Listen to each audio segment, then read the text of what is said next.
Hello and welcome back to In Case You Missed It, WTAJ's weekly segment that covers top stories in our area. I'm Darby Sparks, and this week, a home invasion that led to one death, a man that drove his car through a store, and a man that's been missing for almost a month. Early Monday morning, a suspected burglar came into a home in Scalp Level, Cambria County, but wasn't able to get far. The homeowner asked intruder Thomas Deal to stop, and when he didn't, she shot, killing him. The death has been ruled a homicide, but officials say it's most likely justified under the Castle Law doctrine. You have a reasonable fear that you are going to be sexually assaulted, you're going to be physically harmed, or you're otherwise in grave danger. You do not have a duty to retreat. You have the right, if you have a reasonable fear of those things, to use force in order to protect yourself. Also on Monday, a store was crashed into by a customer in Altoona. Police say a man was looking to get curbside pickup at the marijuana shop Herbology around 4 p.m. when he hit the gas instead of the brake, shooting the car through the store's front window. There were minor injuries and one person was taken to the hospital from the incident. And earlier this week, police in Clearfield sent out a notice about a man that has been missing for about a month.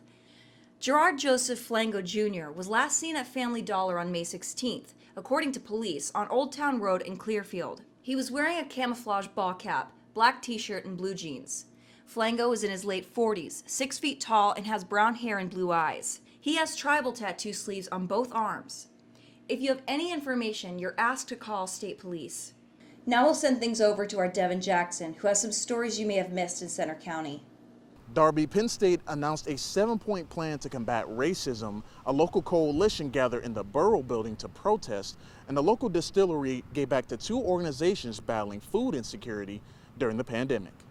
On Wednesday, President Barron of Penn State University announced his 7-point plan to combat racism. Changes he has implemented includes required bias training for all employees through training modules that have already been created. President Barron says the goal is to begin the mandatory training in the fall, and all students will be required to take coursework on racism and bias, something he says students have pushed for. I think the students can benefit, especially when you get education in the mix.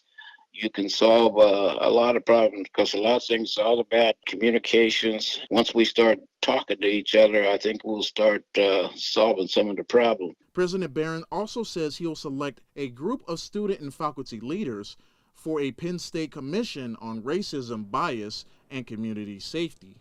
On Thursday, around 20 people from the 320 Coalition activist group gathered at the State College Borough building to get Borough Mayor Ron Filippelli's attention.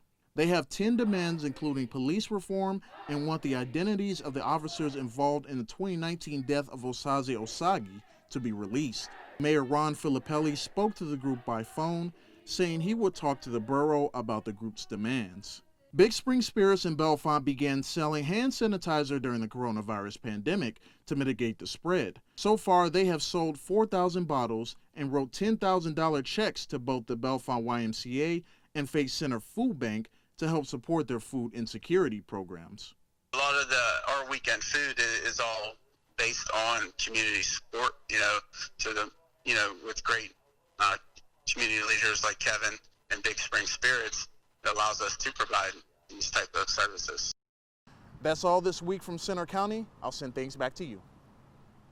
And now we're going to send things over to our Sean Rapp, who has some things coming out of Cambria County from this week. A local college hosted a virtual job fair. Local movie theater is reopening, and the Chamber of Commerce has a special campaign for businesses. On Tuesday, we talked to the University of Pittsburgh at Johnstown about a virtual job fair Pittsburgh and their 5 branches are holding to help their seniors. Around 70 employers, including some from the Johnstown area, talked to students about job opportunities. Students were given one-on-ones with employers for 5 minutes, and a UPJ official tells me it's a great way for students to interact who may be a little shy.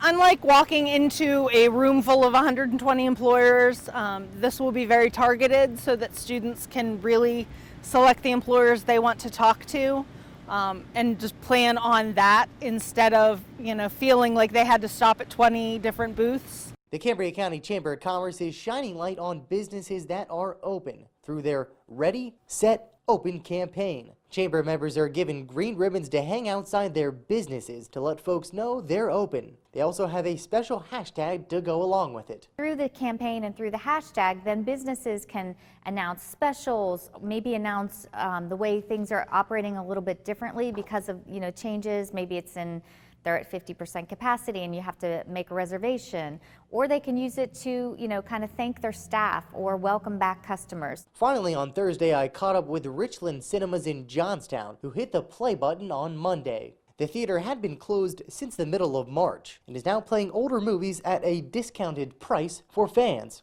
Owner Edward Troll says they've made lots of changes for the safety of their staff and also their customers. Physically inside the building, we have acrylic barriers up and down the length of the concession stand and at the ticket counters to protect both our employees and the customers themselves. And that's a look at some of the stories you may have missed this week in Cambria County. Back to you. Well, thank you for watching this week's In Case You Missed It. Tune in next week to catch up with top stories coming out of Central Pennsylvania.